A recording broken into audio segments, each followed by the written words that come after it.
వ్యక్తిగత కారణాలతోటి నా కూతురు ఇక్కడ కూతురు మెడిసిన్ చదవడంతో కాలేజ్ ఫంక్షన్ యూఎస్కి రావడం జరిగింది. నిన్నటి సంఘటన పైన, మన్సూరాబాద్ లో జరిగిన సంఘటన పైన ఎల్బీ నగర్ ఎమ్మెల్యే సుధీర్ రెడ్డి చేసిన ఆరోపణలు, దానికి సమాధానం ఇవ్వడానికి కొరకే నేను ఈ వీడియో క్లిప్ చేసి పంపుతా ఉన్నాను. మీకు దయచేసి ఇది ప్రచురణ చేయాలని కోరుతూ, సుధీర్ రెడ్డి ఎమ్మెల్యే గారు, నువ్వు మాట్లాడుతుంటే దయ్యాలు వేదాలు వెళ్లిచ్చినట్టు ఉన్నది. నువ్వు చేసిన అరాచకత్వం, నువ్వు ఉపయోగించుకున్నట్టు పోలీసు వాళ్ళని గాని అధికారులను గాని, నీలాంటి దుర్మార్గపు రాజకీయాలు నేను చేయను. ఎక్కడైనా నీకు ఆధారాలు ఉన్నాయా? నేనేమైనా అధికారులకు ఫోన్ చేసి బిఎన్రెడ్డి నగర్ తిరిగి అదే ఆరోపణలు చేసినావు. నేనేదో బీజేపీ పార్టీ కార్పొరేటర్లతోటి మన్సూరాబాదు, చంపాపేట్, తర్వాత మా పార్టీ కార్పొరేటర్ అయిన హస్తినాపురం కార్పొరేటర్ నా సోదరి శ్రీమతి సుజాత తోటి నువ్వు మాట్లాడిన తీరు, ముగ్గురు కార్పొరేటర్లతోటి హనీమూన్ చేస్తున్నానని చెప్పి మాట్లాడడం అనేది అత్యంత నీచమైన నీ భాష. ఇలాంటి ఆరోపణలు చేసే ముందు ఒక మహిళ, ఒక ట్రైబల్ ఉమెన్ కుటుంబంతో ఉన్నది.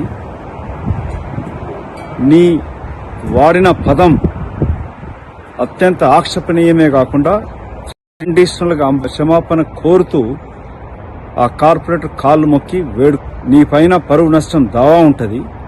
నువ్వు మాట్లాడే ముందు నీకు సిగ్గుశరం అనిపించలేదా?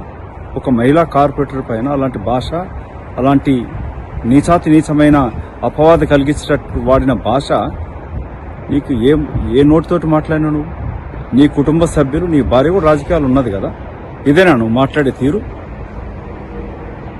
ఒక గృహిణి పైన, మా మహిళా మంత్రుల పైన, అటు సీతక్క గారి పైన, గతంలో కొండ సురేఖ గారి పైన, మొన్న గౌరవ ముఖ్యమంత్రి కుటుంబ సభ్యుల పైన మీరు మాట్లాడుతున్న భాష గాని, మీ నాయకుడు కేటీఆర్ గారు గతంలో ఏం మాట్లాడినాడు? మహిళల పైన మాట్లాడుతూ ముఖ్యమంత్రి గారిని ఆరోపణలు చేసినాడు. మొన్నటికి మొన్న దళితుడైన స్పీకర్ గారి పైన మీరు చేసిన, మీ నాయకుడు చేసిన భాష. నిన్న నువ్వేమో ఒక మహిళా కార్పొరేటర్ పైన గత 4 సంవత్సరాల పైన వారిని సతాంస్తూ, మీ పార్టీ ఉన్నప్పుడు కూడా ఆ అమ్మాయిని ఏడిపించి, ఇవాళ నువ్వు వాడిన భాష, నువ్వు చేసిన అపవాదాలు, దీనిపైన మహిళా కమిషన్కి ఎస్టీ అట్రాసిటీ కేసు నీ పైన వెయ్యాలి.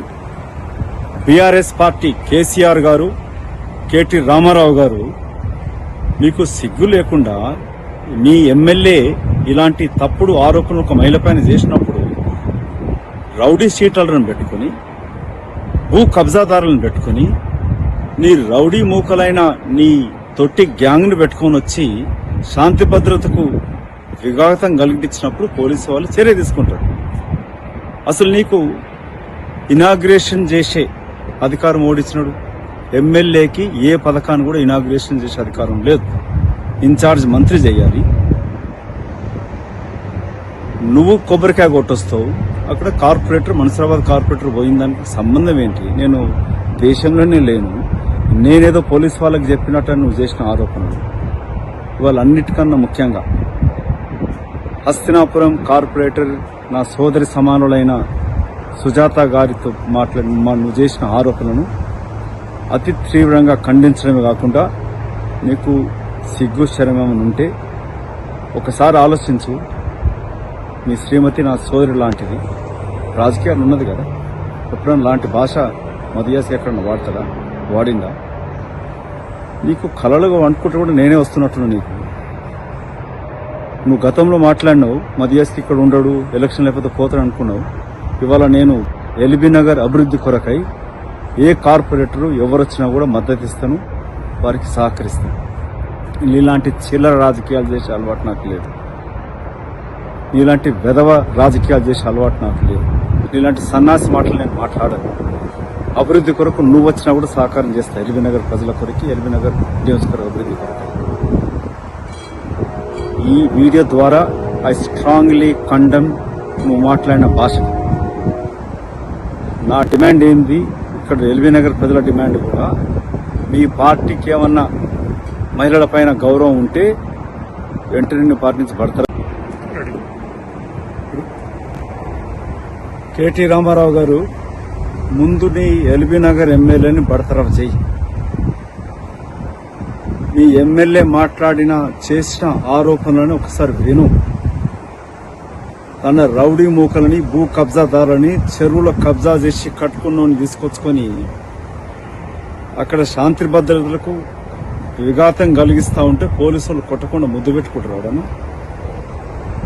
ఒక మహిళా కార్పొరేటరు ట్రైబల్ ఉమెన్ పైన మదియాస్కి హనీమూన్ చేస్తున్నాడని చెప్పి మాట్లాడడం అనేది నీ చెవులకు వినబడలేదా? లేక నీకు మీ చెల్లెలు గారు కవిత గారు కూడా మాట్లాడుతూ ఉంటారే, ఏమమ్మా కవిత గారు, చాలా మహిళల గురించి మాట్లాడుతూ ఉంటావు. నీ పార్టీ ఎమ్మెల్యే సుధీర్ రెడ్డి చేసిన ఆరోపణలు విన్నవా?